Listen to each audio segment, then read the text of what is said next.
Good evening. My name is Janie Wamura, and I am Chief Academic Officer at University of the West. I am pleased to welcome all of you to the final talk of our speaker series, Living Life with Purpose.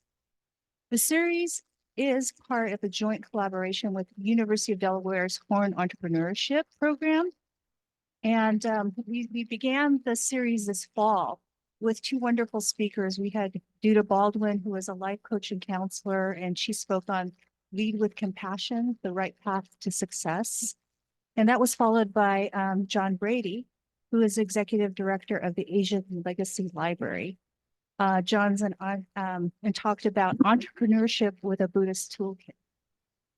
And this evening, we will be walking the path with Roger Frank. Before we introduce Roger, I would like to thank those who made this series possible.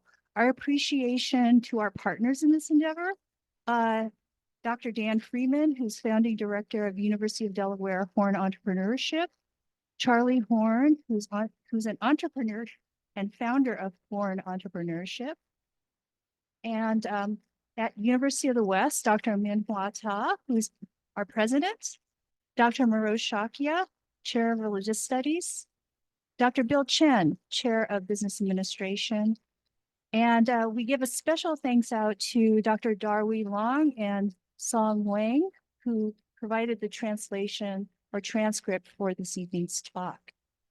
And part of a key person in this endeavor, and really the person who got this kicked off, was Roger Frank. It is now my pleasure to introduce to you Supreme Maharan and Joseph Fiakpornu. Supreme and Joseph are MBA students and executive officers of the UWest Entrepreneurship Club, and they will introduce Roger this evening.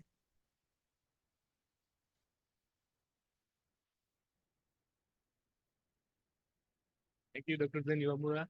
Thank you for providing us this privilege to introduce our honorable guest, Mr. Roger Frank. And earlier today, we had the launch meeting with him and also his experience and journey, how he came from being an art student to as a successful entrepreneur. And he was also one of our initiative person to form this entrepreneurship club here in the US like 12 years ago. And right now we are serving as president, vice president. We have our club treasurer and secretary. And to tell more about him, I would like to Joseph to proceed ahead. Good evening, everyone. Good evening, distinguished guests and all the partners. It is a great honor, and I'm humbled tonight to introduce Mr. Roger Frank, the Entrepreneurship Club in the University of the West, as we know, and him as the brain behind this Entrepreneurship Club.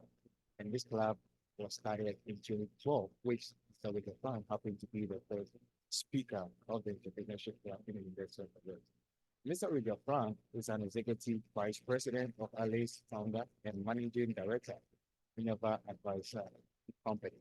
He has spent his career in emerging and international market and has worked extensively in agriculture, microfinance, and technology. He won an inaugural 29 Fast Company Award for his innovative financial model and is an industrial expert, consultant, and frequent lecturer on imparting investment. Mr. Roger Frank, as tonight we know him, founded Innova Advisor and a boutique advisory from with a focus on climate smart agriculture, agritech, and agri-tech. Previously, he was a partner at Developing World Markets and part of the team that structured and placed the first cross-border commercial capital raise for microfinance. Entrepreneur and a former UWest Board of Trustees member, Mr. Roger Frank shared his journey with lessons drawn from Buddhism, finance, and life. Tonight, we know we are about to talk about entrepreneurship, the Four Noble Truths. And many will ask the question, what can entrepreneurs learn from Buddhist wisdom and values? How can Buddhists productively inform the perspective of anyone starting a new venture? How does one integrate personal values and professional goals? Mr. Roger Frank who is the founder and advisor of Agitech, provides insight into today's questions in this engaging and personal talk tonight. Without much ado, with a standing ovation, let's welcome Mr. Roger Brown tonight. Thank you.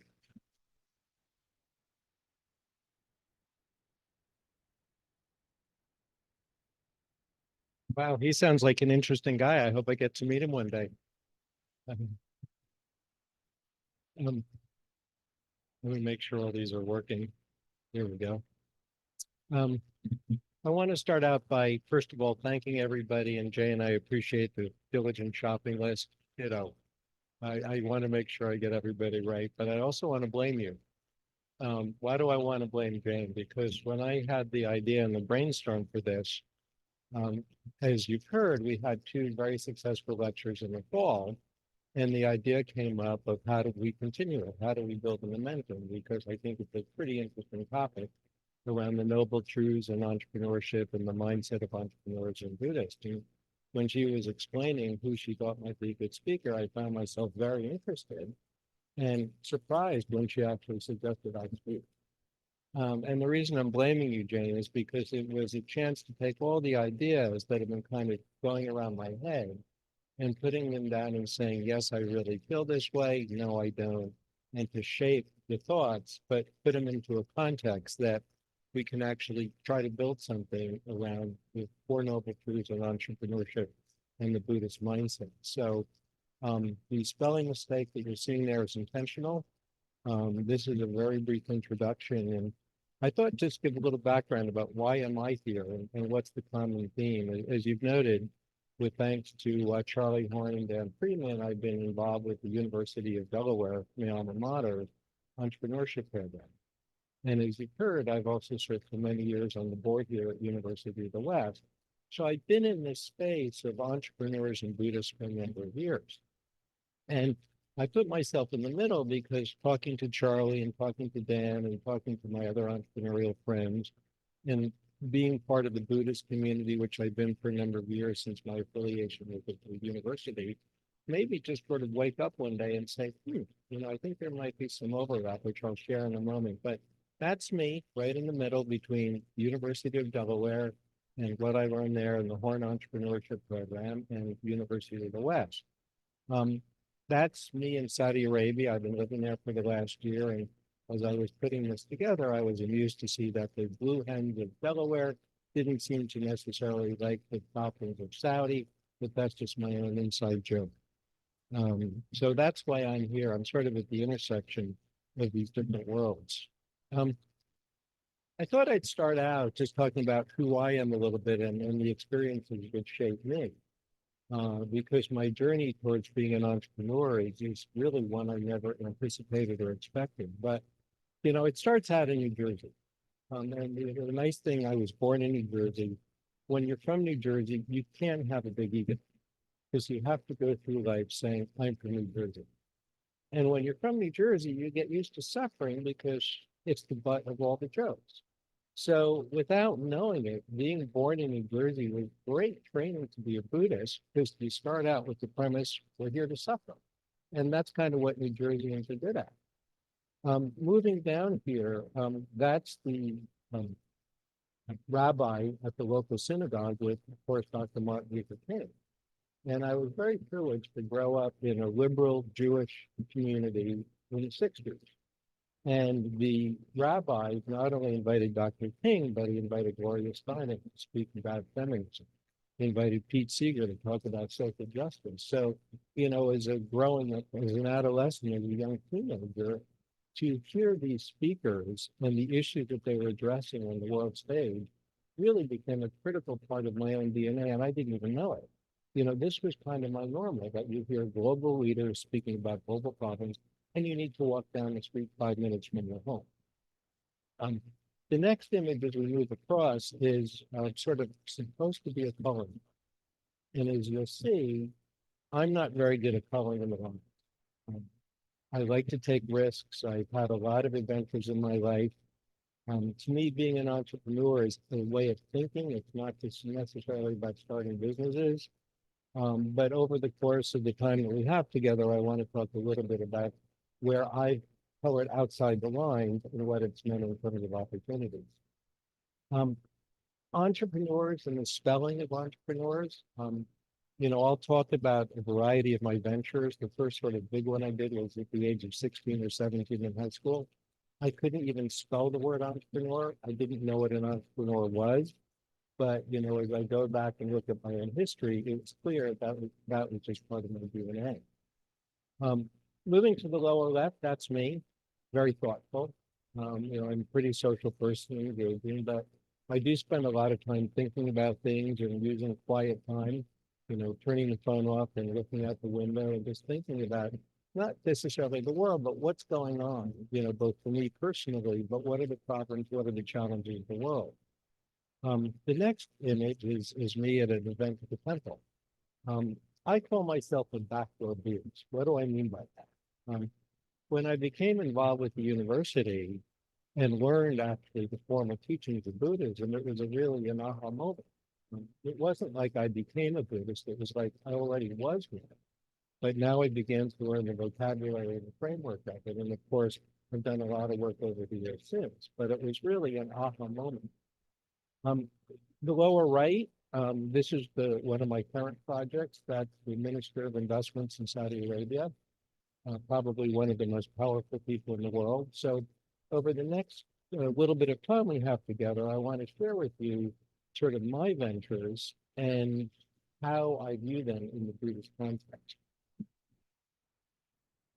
So here's what you've got. What we have on top here are the Four Noble Truths, and it starts with suffering. We're born to suffer. And in this crowd and in this venue, I'm not going to speak too much about the Noble Truths in Buddhism. There's really much more expertise in the room that I can bring, but I want to talk about them in the context of entrepreneurship, because dukkha, suffering, is all about problems. What is causing the suffering? Problems cause suffering. What do entrepreneurs do? They solve problems. Direct connect there. The cause of suffering, samudaya. What is causing the suffering? What's the problem? What's going on? As an entrepreneur, analyzing a market situation is very similar in my mind, really saying, what's the issue here? Why are we having this problem? Why are we having this challenge? Nirodha, the end of suffering, is about solutions. It's about coming up with ideas. It's about iterating. And finally, the path, iterating and refining through experimentation and feedback. In an entrepreneurial context, that's when you have a business. That's when you have a venture. Like I've identified the problem, I come up with solutions, I've iterated solutions, and now I have a pathway forward. In my mind, these steps of being an entrepreneur are very parallel to the basics of the Noble Truths. So the ventures that I'm going to be speaking about in a little bit more detail are the ones that you see on the screen. As you can see, it's from me being a high school senior with Ping Pong all the way to talking with the Minister of Investment in Saudi about some technologies to address food security in light of climate change. Why am I here and how did this all get started? It was really a matter of waking up one day and having this idea or this question, what can Buddhists and entrepreneurs learn from each other? So I called my friend Charlie from the Horn Center and said, Charlie, I need to reality test this. Am I crazy or is there an interesting idea here? And I shared with him, the Four Noble Truths and how I thought they can be interpreted in a Buddhist context. And the long and the short of it is we've had a couple of speakers and I'm here today. And, what will be of interest to me is how we sort of use the foundation of today and continue to build on this topic, subject, area of exploration, because it's about thinking. It's really about how we think. It's not, when I talk about entrepreneurship, it's not just starting a business, but it's looking at things objectively. It's getting rid of our egos. It's seeing what's going on, what's the opportunity, what's the problem, who will pay for it, how much will they pay for it, how big is the problem. I see, the more I began to think about this, the more direct the questions became. So I wanted to frame it in a way that, we could really come up with some good ideas. So the three questions I asked myself, you can see here on the screen. What can Buddhists and entrepreneurs learn from each other? What are the noble truths of Buddhism, again, through an entrepreneurial lens? And what is the overlap? How do the two come together? So you can see, there's just really thoughtful boy, but, the process in these questions, is why I've never been good at coloring in the lines. So what did I do? I said, well, one of my projects right now is an artificial intelligence project. So I've been very immersed in AI and what it can do. So I figured, well, what the heck? Let me ask AI, what are the noble truths? And let me get their perspectives. And as much as I started to write about these things with humility, I found that Meta AI actually did a much better job than I did. So you can see this is verbatim my discussion with Meta. I asked them very quickly, what are the noble truths of Buddhism? And, you can see Meta, who's been trained to be very courteous, patted me on the back for the quality of my question. And as you can see, just to highlight, the truth is suffering. Again, as I say, being from New Jersey, like I know how to suffer. The cause of suffering, what is it that's going on? Why am I feeling discomfort? What's the problem? The truth at the end of suffering, the roadmap. What are the solutions? What are the ideas? Well, let's come up with 4 possibilities. Let's market test it. Let's see what investors or consumers want to pay for. And finally, MAGA, the true path to the end of suffering is really coming up with a business solution. And then Meta, again, it's been trained to be very courteous, asked me if I finally got it. So at this point, I was rather impressed, rather blown away. So I figured I would have a little bit of fun. So I claimed ignorance. I said, as you can see here, this is the verbatim. No, I really don't understand it. Can you explain it more? And of course, Meta was very accommodating. Here's a more detailed explanation. And as you can see, I'm not going to read the screen, but it basically says what we've been talking about. It starts with suffering. It starts with the pain. What's the problem? What's the cause of it? Is it, no access to finance, whatever the problem might be? And then how do we end it? What's the process? But as we continue through, the eightfold path, when I saw this, it really made me stop, understanding, seeing the world accurately. I mean, critical as an entrepreneur. I was talking earlier, you might think you have the greatest idea for a pizza app, but does the world really need another pizza app? Is that solving a problem? Is that solving a problem that people are going to pay for? So you need, in my view, to see the world accurately for what it is that's going on. And compassion and wisdom, really being thoughtful about this. You as consumers know when companies are lying to you. You can feel it. There's so much greenwashing going on that whatever you do as an entrepreneur, it has to come from a place of compassion and wisdom. Speech. And, these are very much, I know, particularly around Togwang Chong, with whom we're associated with, you practice Buddhism for your actions. This is what Meta is telling us as well. It's giving us a slightly different version, but speech. Act ethically, action. Livelihood, that's an opening. If you're not going to start a business, what does a virtuous career look like?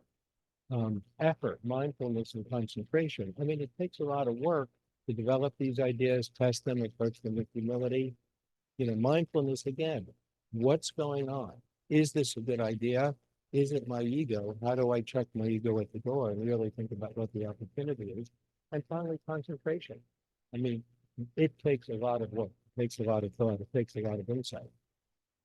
And again, you can see Meta came through. This path helps individuals understand and overcome suffering, leading to liberation and life. Pretty good for an AI. And again, very courteously does this help. So I wanted to continue having a little bit more fun. And at this point, I asked, what is the overlap between the noble truths and an entrepreneurial mindset? And you can see the answers here. I'm not going to read them. I'll just pause for them. But I do want to highlight sort of the summary, which is both involved recognizing challenges, seeking solutions, and continuously improving. And it highlights, as you can see here, entrepreneurs can apply the noble truth problem solving to create value and address needs in the market. I think Meta did a pretty good job. So, again, I wanted to have a little bit of fun. Can you tell me a little bit more? You can see here, there's sort of an elaboration of the noble truths. But fundamentally, as you can see in red at the bottom, by drawing parallels between the noble truths and entrepreneurship, we can foster a mindset that prioritizes empathy, innovation, and resilience. Resilience defines entrepreneurs. If you're not resilient, if you don't have fire in your belly, don't be an entrepreneur. It's that simple. Do something else. It's not for the faint of heart. And this was just a good example where, Meta was really highlighting some of that. Again, just having a little bit of fun, I turned it around and, innovation and creativity, risk-taking, experimentation, problem solving. Again, it reached a point as I thought more about these things where in my mind, it wasn't clear what are the noble truths and what's the mindset you really need to be an entrepreneur. Again, it's highlighted in red. By exchanging ideas, both can integrate valuable practices and perspectives to enhance their journeys. Again, just a little bit of fun. I asked Meta to elaborate. And you can see, in my view, their responses were pretty good. So where did this all lead us? So this exercise was very helpful for me because what I did is in preparation for today, and again, thank you and blaming you, Jim, was to think back through my own experiences as an entrepreneur and how the noble truths could be applied. In other words, I was using the lens of the noble truths to think through my different ventures. And I want to talk a little bit about some of the projects I've been involved with, and again, how the noble truths kind of infuse this sensibility. I mentioned this project. In this case, what was the problem? The problem was high school. Just being bored silly. So the solution in this case was a King Kong feature. So I just came up with the idea, and at this point I was using whiteout and a scalpel and photographs long before Photoshop. I began to experiment with different ideas. This was part of the end of the suffering, various shapes and sizes and textures, and this was the result. And finally, the path was creating the business, buying the t-shirts, silk screening them, and I ended up, paying for a good part of my first semester of college just by walking down the hall wearing a t-shirt, and people saw them and said, "What size? You want it in black or white, and what size?" Again, I couldn't even spell the word entrepreneur. And, the problem as high schooler was I was just bored silly. When I was at Delaware, I studied photography. My undergraduate degree is fine art, which, in retrospect, has actually been great preparation for an entrepreneur because it's about storytelling, and seeing things a little bit differently. And I was working with 19th century photographic processes. At the time, they're called alternative. There weren't many textbooks on these techniques. So what I found is I was actually going to the library and researching and reading the journals of the 19th century photographers who were using these techniques about chemistry, around emulsion. And it was a fascinating journey because, it was early days of alternative images. Now, in about 5 seconds on your phone, you can do what took me days, years to perfect. But I was living in Delaware. I graduated from the university. I was photographing Delaware scenes. The DuPont company was in Delaware, and the materials I was using were DuPont photoplastics. So, problem. What's the problem? The problem was I couldn't take the film. So I figured I'm living in Delaware, photographing Delaware scenes. DuPont is down the street. Maybe I can talk my way into getting a the film. So I picked up the phone and I just started dialing. And several hours later, I actually managed to talk my way into a meeting with the head of DuPont Photo Products. So it's a good thing that I didn't really think about it too much because that would have been a little bit intimidating for a 21-year-old. So I met with him and I was explaining my work. I was showing him the portfolio and I was talking about the images and I was talking about the technology. And he said, give me a minute, I want to get some people. So the next thing you know, a few minutes later, he comes back and he brings me to a boardroom. It's the biggest table I'd ever seen in my life. And there were a bunch of people sitting around the table. And what I learned in retrospect is that many modern printing techniques grew out of the photographic processes that I was researching. So without even knowing it, I was developing an understanding of DuPont's technology. So they ended up hiring me on the spot just to work in their labs. And I used that to start my next business, which was a photography and graphic design. And DuPont was my first customer, and I hired all my unemployed friends who had just graduated at BFA. So again, trained as an artist, by now I could probably spell the word entrepreneur. It was another example of what's the problem? The problem in this case was need for material. That was the suffering. What was the solution? The solution in this case was just connecting the dots. Living in Delaware, seeing DuPont, knowing photo products, and just kind of taking these disparate pieces and aligning them. The part of the solution was just talking my way into a meeting. I just was persistent and just beginning to explain it, and certainly enough a minute luck. And then finally, the path, was creating a business with DuPont as my first customer. So again, my pain, my challenge was the impetus here, in terms of this particular venture. I've learned a lot more from my failures or non-successes than I have the successes. And I want to use this as another example. I call this sort of my New York City policeman. I was living in New York. Crime was a problem. Police at the time carried billy clubs. So how do we address this problem of crime in New York? Police are carrying billy clubs. What's the opportunity? Turned out I met somebody who was a Filipino martial artist. Ali Scream is the name of the art form. And you have sticks.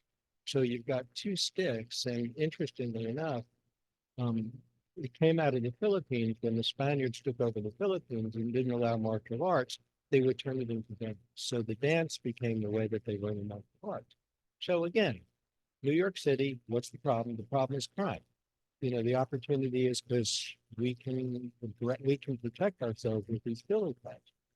So I put together a business with friends, and the idea of the business was to train New York City police how to use the billy clubs to protect themselves. Makes sense. Sounds good on paper, right? One of the more humbling moments in my entrepreneurial career actually happened at 7:30 in the morning at a police precinct in Harlem. And the reason it was 7:30 is because the night shift was going off duty, the day shift was starting, and we had an opportunity to present this idea to about 100 different police officers. The whites of their eyes and the greater interest in their coffee and their donuts told me that this idea was nothing. They couldn't give a hoot about using Filipino martial arts. So while on paper, it makes a lot of sense. The reality and the humility was just looking at somebody's eye and the ultimate gut check that there was no way this business was going to fly. So, I don't like to consider myself a failure in these events, but I just tried a lot. Again, the pain is, something big. Crime in New York City, that's the problem. And this was my iteration, and on to the next idea, because it was clear that this one was really not going to get legs. Another one in the category of never materialized, but was an interesting journey in and of itself, was a project called Ukepa, which is translation for the wind in Swahili. And I've been doing a lot of work in agriculture, in particular in Kenya, and I got to meet a few people connected with the Kenyan runners who are probably the best in the world. So we were looking at some agricultural projects up in El Dorado in the western Kenya. And we went by some of the training camps for these runners, which was really just an extraordinary experience in and of itself. I mean, they're running an average of 20 miles a day, 10,000 feet, with lousy footwind. And, I remember talking to one of the runners. I asked him, how you doing? He said, my training runs aren't so good. I go, what do you mean? He says, yeah, I'm doing 2 hours and 30 minutes. And he was considering this a week of training. So the idea, and I've also been an athlete my whole life, and for better or worse, I have a lot more experience with physical therapy and recovery than I want to. So the idea of intense training, recovery, footwear around this, all was starting to percolate. And as we began to develop the idea a little bit more, we began to think about it as what could this mean for Kenya in terms of jobs, in terms of innovation? How do we globally leverage the expertise and the visibility of the runners? So in this case, the problem, was my own experience of need to recover, combined with the obvious visibility of the Kenyan runners, because literally, when they weren't running, this is what they were learning how to do. And 20 miles a day, every day is the normal. So as we began to do a deeper dive, what are the causes of suffering? It was clear it was a combination of physical pain, it was a combination of economic opportunity, and then we began to really shape it. We created a business plan, and we spent a lot of time on the numbers. And unfortunately, when we got to the path, we realized we had to give up the idea why. Chinese imports. We ran the numbers every which way you possibly could. And unfortunately, Kenya had no kind of manufacturing infrastructure.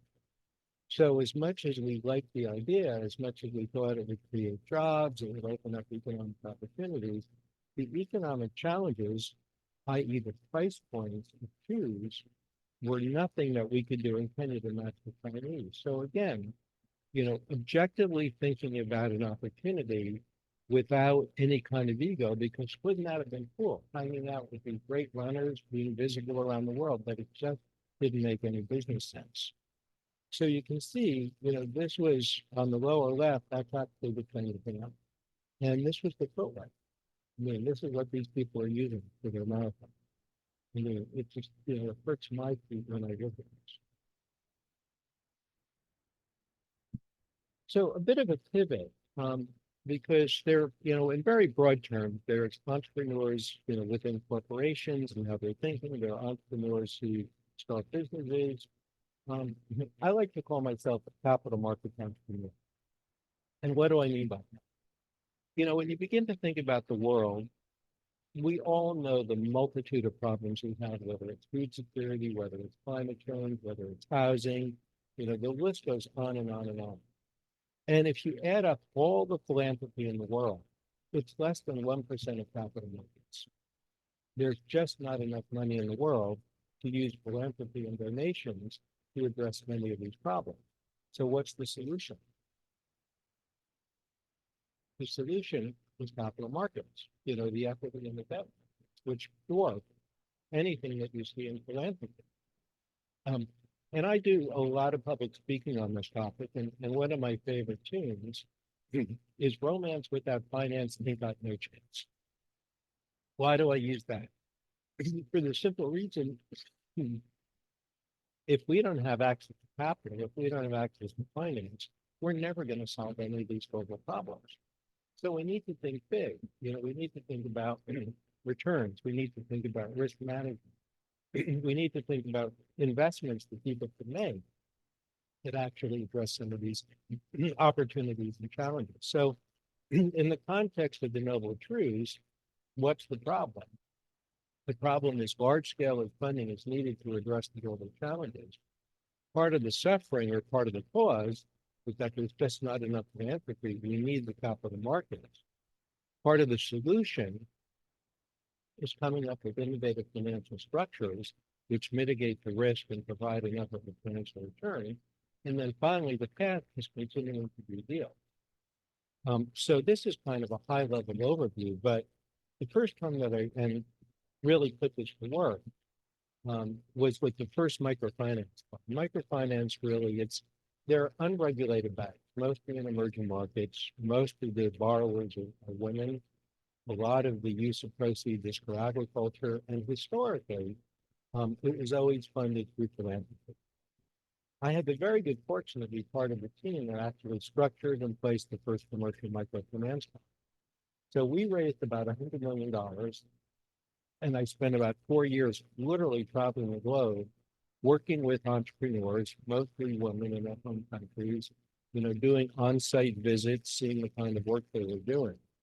And we were fortunate enough to be recognized as, innovative financiers, who are using capital markets for social good.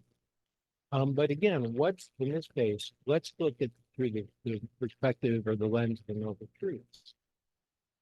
Lack of capital for MFI to support their work. That was the fundamental problem. Again, philanthropy was good to a certain extent, but nowhere near enough to really address the scale and the scope of microcredit. So the solution was creating the first microfinance fund. It took about 2 years, and part of that, you see the screenshot in the middle is a Bloomberg screen. When I first began to sell it, because the idea of raising money for poor women in emerging markets, when I talked with some regular, investors, they thought I was crazy. But then as I dug into microfinance and I saw the metrics of these institutions, in fact, because these women and borrowers are so desperate to have funding, the repayment rates are actually better than large commercial banks. And the return on equity, the return on investment, again, much better than more traditional commercial banks. So you have the problem, the perception for women, there's just no way I'm going to invest in that. But the economic reality is that the financial returns are actually much better. So what happened is that, whereas I met a lot of people in the foundation world and high net worths and would show them the pictures, nobody was writing a check. So I had to change the whole conversation to, do you invest in emerging markets? Yes, of course I invest. Well, do you invest in financial institutions? Well, yes, I'm an astute investor. And, then I would go down and, slowly I would sort of lure them in. But, the challenge here was fundamentally, how do you change the mindset? That was the problem. So we talked about mindfulness, we talked about concentration, we talked about innovation, we talked about resilience. The whole process, or the whole framework of the Noble Truths, really was critically important to really think through, what do we do differently if we're going to do something this innovative? And one day I had time at the airport and I was kind of curious to see the lives that I impacted, and just doing the math on the capital we raised, the amount per loan, the number of people in family, fortunately this financing probably impacted millions of lives. And then the ultimate compliment that we got was when every other major firm on Wall Street replicated the same kind of stuff that we use. So, it's in the category of just, it's a good day at the office when you can both make money and kind of impact lives on the scale. But again, what's the problem? The problem was lack of access to capital. Wasn't a separate. And you see it. I know some of you are from emerging markets. I don't have to tell you that it's right, but microfinance is a very powerful tool, to give people economic opportunities that they ordinarily wouldn't have. Right now I'm working on a couple of projects, but the biggest one is with a company called Buddhism. And I don't know how many of you might take fish oil or, hear of why fish are healthy. The reason fish are healthy is because they eat algae. And algae is filled with something called omega-3s. Good fats. Instead of French fries and potato chips, it's more in the category of avocados and almonds. And the problem is that most omegas come from fish. But not only fish, most of them actually, from my Peruvian friend, come off the coast of Peru. 70% of the world's omega come from the coast of Peru. Well, because of climate change, because of overfishing, last year they actually closed the fishing season in Peru. And I don't know if any of you take supplements, but I suspect you probably saw a dramatic rise in prices.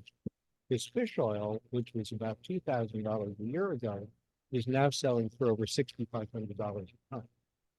So the fish populations are being decimated. The world is waking up to the many health benefits of omega. And we have a technology that you don't need fish, we're going right to the source of the algae. And as you can see on the right, we actually have the very good fortune to explain this to the Minister of Investments himself. When we signed an MOU with them, the deputy minister said, if you have another couple of minutes, maybe you can meet the minister. Well, that couple of minutes turned into a half-an-hour meeting because he wasn't aware about omegas, and he was extremely interested, not just for the kingdom, but for himself. So, all of his deputies were getting very anxious and, Your Excellency, Your Excellency. And we spent half an hour with him, and his last question to us was, what kind of omega should I be taking?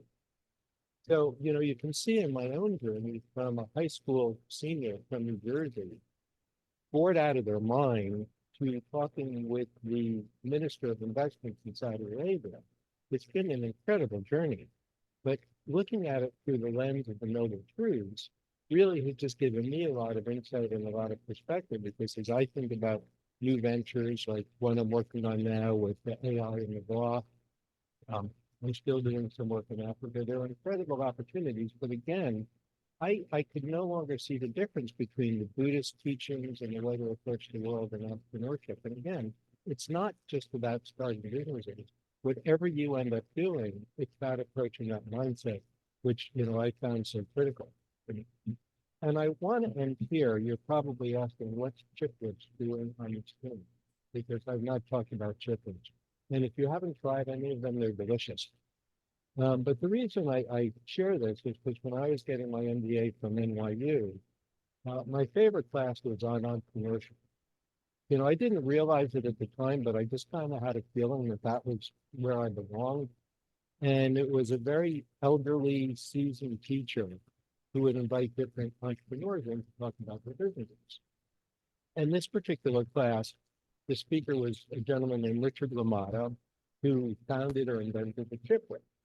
And he told the story. He had his day job, and for 3 years, I think he would go home and experiment at night with different formulations and different variations.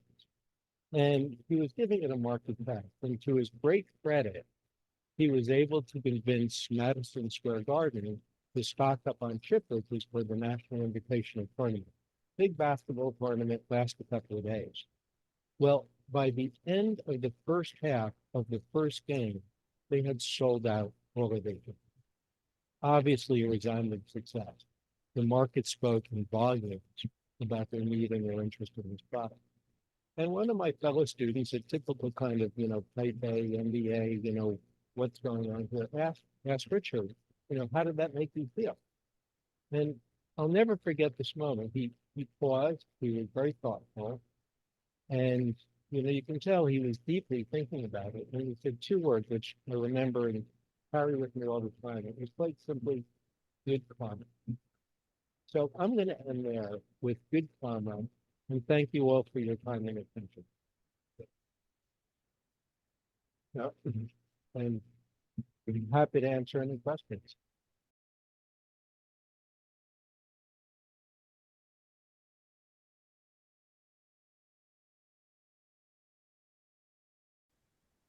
Let me take a stab at answering that. There's not one answer. It's, as you can see, the Noble Truths are a perspective, an approach, and a framework. And, we've been talking about different problems, and to those of you who joined me at lunch, thank you for that wonderful conversation. But what was so interesting to me is that each person brings to that question their interests, their values, their experiences, their history. So one size doesn't fit all. What do you care about? What are the problems that you're solving? What are the things that you're thinking about that the journey through the Noble Truths and a Buddhist mindset can help solve? But there's, each person has to answer that question for themselves. Yes, Frank, thank you very much for your very insightful and educational speech. I found it particularly interesting, the middle part where you were talking about the financing structures that were helpful to be able to help these women be able to find financing that they otherwise would have not been able to get because of the mindset that some may have with respect to the status, while the actual numbers show that the repayment rates and the fact that the returns on investment and return on equity can be quite substantial for them. So one question I have is, first of all, are you familiar with the Morgan Stanley Sustainable Investment Challenge? Yeah. And the fact that they have been running for several years, and the various different teams around the world of MBAs and students that have come up with various different investment structures to attack various different problems, like the ones that you brought up, but others associated with climate and so forth. So you have a few words to say about that? Yeah, absolutely. I mean, I think it's fantastic that there's an opening here for that. There's this whole field called impact investing and sustainability. Personally, I'm not a fan. To me, finance is finance. Finance is very powerful. The problem is greed. The problem is people are greedy. So to what Morgan Stanley is doing and many other groups, because for better or worse, I'm one of the guys that had the hours in the back for being a pioneer of this stuff. What motivates Wall Street is greed and fear. At the end of the day, people want money and they don't want to lose money. So what we ended up doing was a structure called a collateralized debt obligation. Unfortunately, it was really the same structure used to get in the crisis in 2008, but it's tiering layers of capital based on risk and reward. And talking to a lot of investors about, what kind of return do you need to justify this investment?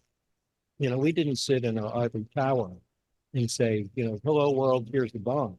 It was a matter of getting that kind of feedback into what Morgan Stanley and a lot of other groups are doing is great because they're raising awareness around other sources of financing using capital markets because there's no shortage of problems that we need to address.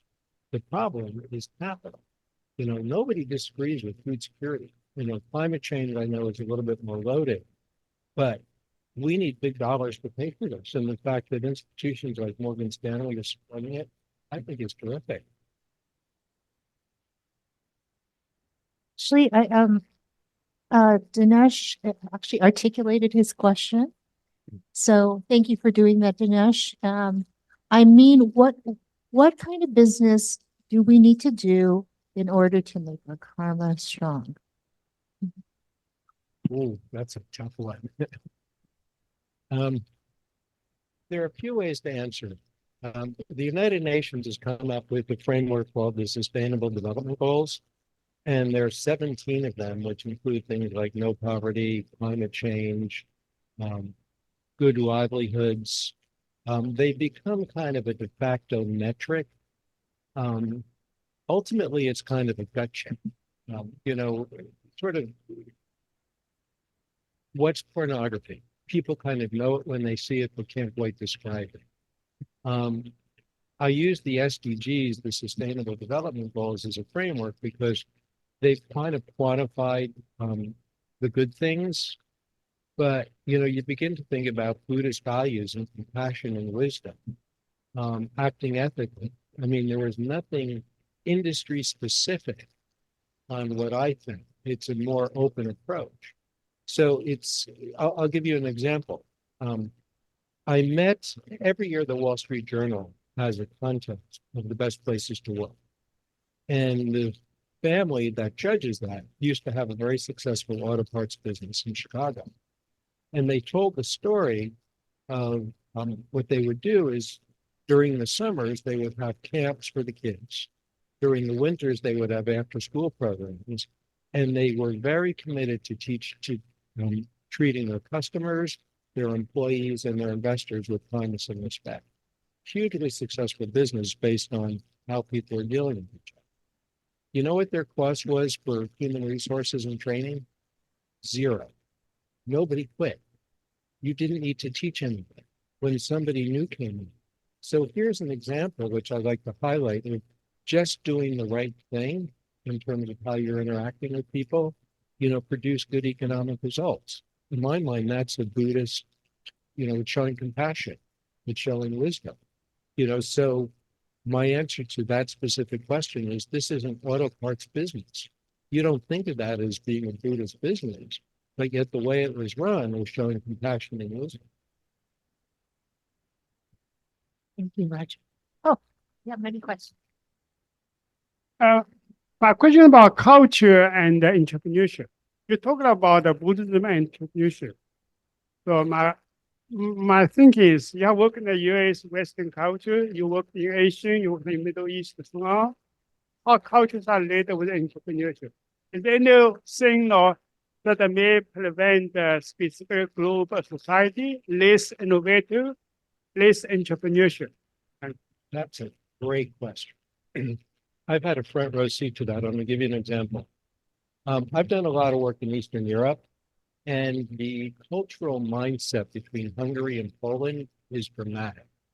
And very specifically, right after the wall came down in '89, Hungary was already running fast and furiously about a free market economy because culturally, they were very entrepreneurial. You have, I think, more Nobel Prize winners in mathematics coming from Hungary versus Poland, which was heavily under communism.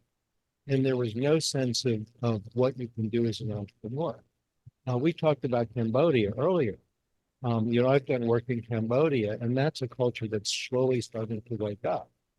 I've also done a lot of work in Latin America. Pinochet in Chile, human rights aside, really helped Chile get a huge jumpstart over the rest of the region in terms of an entrepreneurial culture. Obviously, we know the social issues, but that was another example where, Chile, a decade or two ago was light years ahead of the rest of Latin America in terms of its entrepreneurial culture. So now the world is waking up to these things a lot more. I mean, I've been involved with incubators around the world. So the playing field is a lot more even, but there's no question there are fundamental differences. I mean, Nigerians, it's a hugely entrepreneurial culture. And, they have the guy in the street is a perfect businessman. Umbrellas or sunglasses. You've always got something to sell. But it's a fascinating question. Kenya, for example, several years ago was highly, highly entrepreneurial. Due to some of the economic challenges, it's sort of taken some of the bloom off of that one. But each country is very different. I mean, the US, the UK, you talk about sustainability, in my view, the Dutch are the most advanced country in the world in terms of thinking about sustainability and climate change. Because if they didn't 500 years ago, there wouldn't be enough. So great question. There are, from my experience, vast cultural differences in terms of entrepreneurship.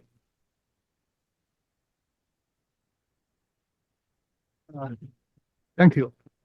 When I translate the speech, I found the word self-delusion.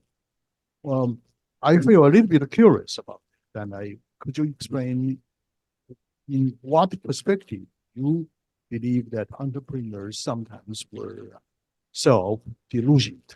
I'm going to go back to my pizza delivery app. You might love pizza and you might want hot pizza, but the world is so crowded with food delivery apps. What are you doing that's different? And self-delusion, the delusion there is I have a great idea, I'm going to make $1 billion through my pizza delivery app. That's self-delusion.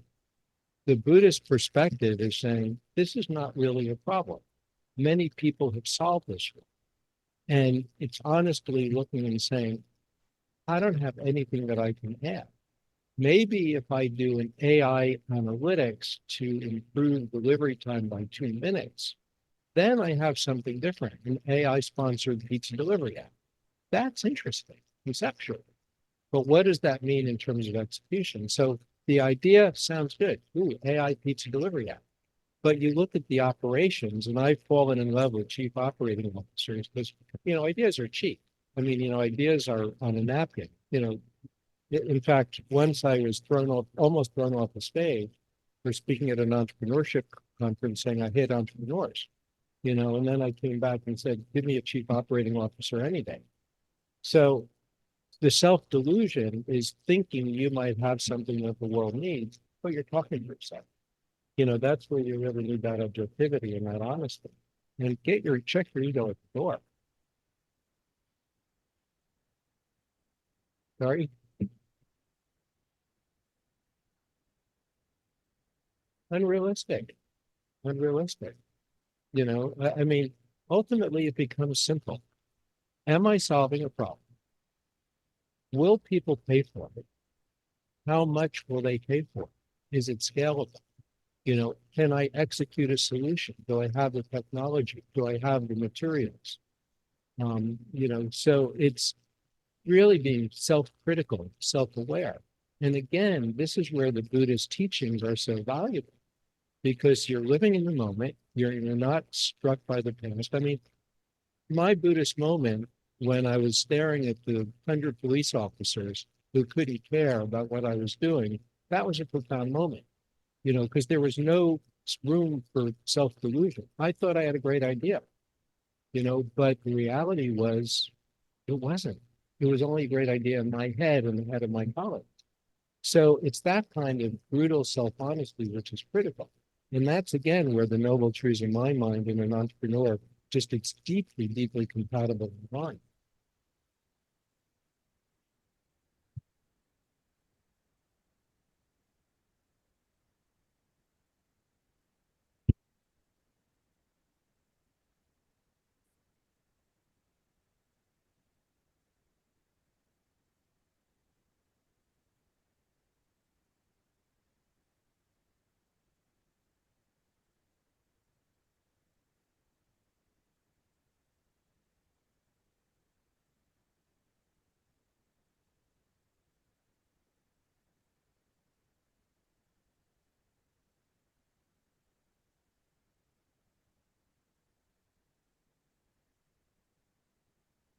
Yeah, it's creative liberties. I'm actually proud to be from New Jersey. There's a wonderful song by John Gorka called "I'm from New Jersey," and he talks about the woman with the big hair in the shopping malls. So I used it as a literary tool, in fact. But if anybody's from New Jersey, the running joke is it smells like the armpit and which exit are you from? And there's a lot of traffic. So what I was using is really the associations of New Jersey, really as metaphor instead of New Jersey itself, because I'm proud of New Jersey. But, I mean, I'll give you another example. Done a lot of work in the Netherlands, and the Dutch are very direct. Almost every meeting I've ever had with the Dutch, they say, look, I'm not going to sugarcoat anything. This is what I'm thinking, good, bad, or indifferent. And whenever they give that preface, usually when they're going to say something, they say, look, I'm from New Jersey and I can have Dutch. So it's that directness, that kind of a mindset that I'm really referencing. It's really using New Jersey as a metaphor. But you're right, Princeton is gorgeous. I mean, there are other parts of the beaches, there are parts of New Jersey which are beautiful. But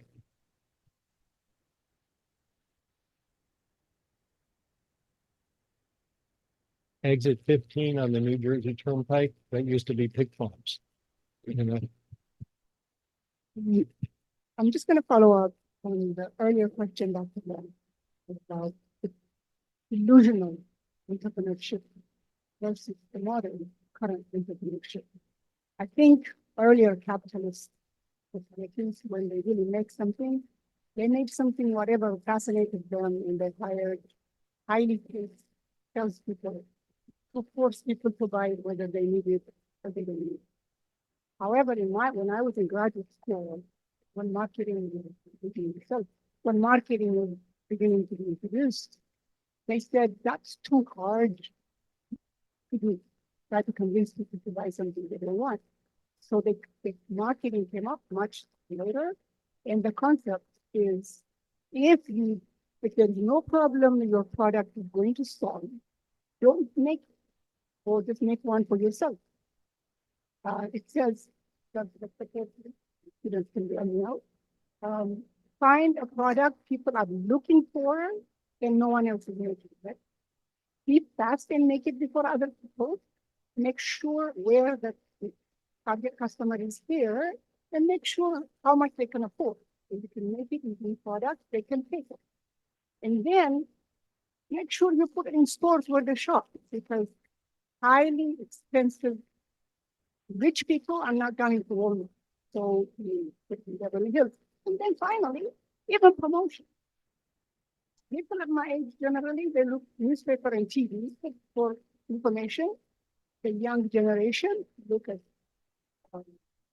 digital, Instagram, etc. So figure out how you even promote it.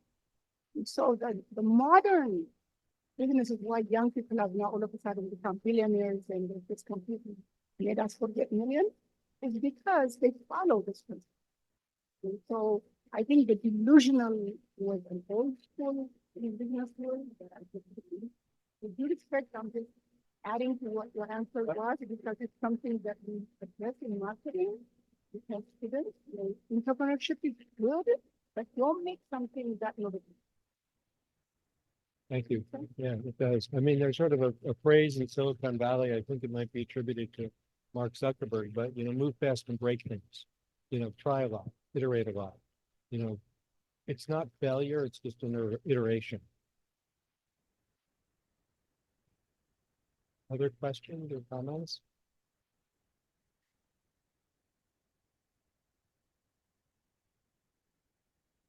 I actually have two questions. One that just came up because of your comment. Yes, I'm familiar with that statement by Mark Zuckerberg. Yes, iterate quickly so they can make fail quickly, and make improvements. Do you think that there are some cases in which you can employ that and get your company into trouble? Absolutely. Yeah, no question. Tom Shoes is a great example. They had this wonderful program where they were giving away a pair of shoes for every shoe that you bought. Problem is that they disrupted the local market and put a lot of cowboys out of business. So it became a huge social issue where their intent was good, but the execution was a complete disaster. That's just one of many examples. As much as you do an analysis around the market and the opportunity, inevitably things happen. The black swan events, that's one of the more considered examples. But, whenever I'm involved with the project, I spend a lot of time thinking about what could go wrong. When I'm thinking about structuring the deal, 70 or 80% of the time is spent with what could go wrong and how to mitigate it. So the reason why I'm asking that is if one of the students, one of the young people is listening to Mark Zuckerberg and is actually taking his statement seriously. So how much time and effort should they put into thinking things through about the consequences versus failing quickly and iterating quickly? So that trade-off between thinking through and taking time to thinking about safety and consequences versus making mistakes quickly. How do you make that trade-off? Great question. It's a balance. I'm gonna even make your question more complicated because it also depends on your funding and your time frame. If you have more funding available, you can afford to make more mistakes. And you don't have to be in a rush. If you don't have much funding or you're self-funding, you want to come up with solutions faster rather than later. So you need to think about the project and the technology. We were talking earlier around putting designs on the web using AI for design. That doesn't cost a lot. So you can fail a lot, and what happens if you go wrong? If you go wrong, somebody has a bad design. Nobody's going to die. So, the question then is, what does downside mean? Is somebody going to die? I mean, I work in finance, people lose money. I have friends who are involved with the medical profession. They make a mistake, people die. So you have to think about context. You have to think about time. You have to think about what the business is. But it's critical because everybody loves the upside. I mean, every single deck in the world has this is how much money we're going to make, and it's one day. It's all the same.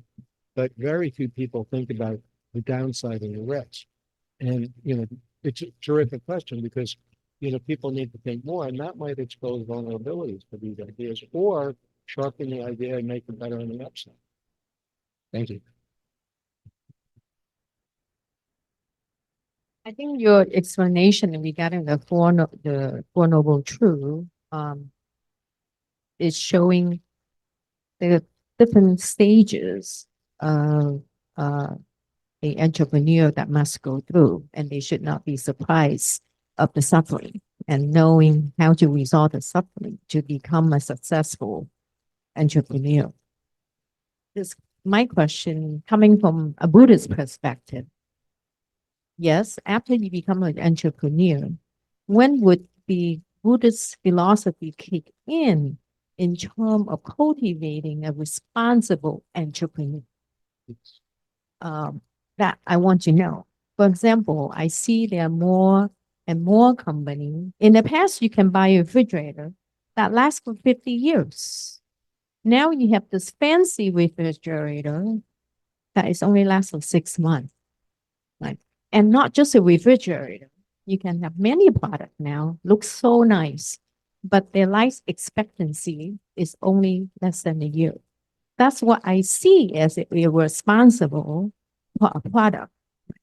But as consumer, we have no choice. So how we as a Buddhist institution addressing is not enough to be just a successful entrepreneur.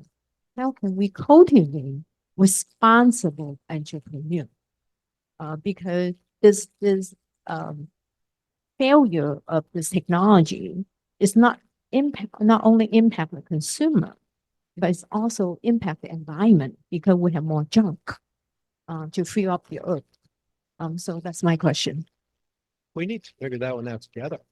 Yeah. I mean, Actually, I think that's a great question too, to sum things up. So I'll let you Okay. respond, Roger. yeah, no, thank you for that, Jane. I mean, look, if the world had more of a Buddhist mindset around these things, we wouldn't have a lot of the problems that we have. So I don't know is the answer, but we need to figure it out. I mean, you know, when I woke up with this question, it was just the start. And, you know, again, thank you for the University of Delaware and the University of the West for the speaker series. But wouldn't it be great if we can kind of build a platform or a way to actually do more of that? Because it's obviously not working. You know, I can do it on an individual basis for the projects I'm involved in. But you're so right. I mean, you look at greenwashing. You know, I mean, you know, it's economics too. I mean, doing the right thing. You look at BP. You know, if they'd spent $1 million to buy an oil crop, they would have saved $40 billion. You know, 1 million versus 40 billion. You know, let me do the math on that. So, you know, how do you get into the mindset that making the right decision, doing the right thing, and it ties into your question? What's the risk? You know, in this case, it was risk of a couple of $1 million to invest in the technology that could have prevented $20 billion of liability and $20 billion of fixing a mistake. That's not doing anything. So, terrific question. And, you know, hopefully out of today's conversation and out of whatever comes out of it, we can all try to figure that one out. Great. Let's thank Roger for a wonderfully stimulating talk and conversation. And thank you all for joining us.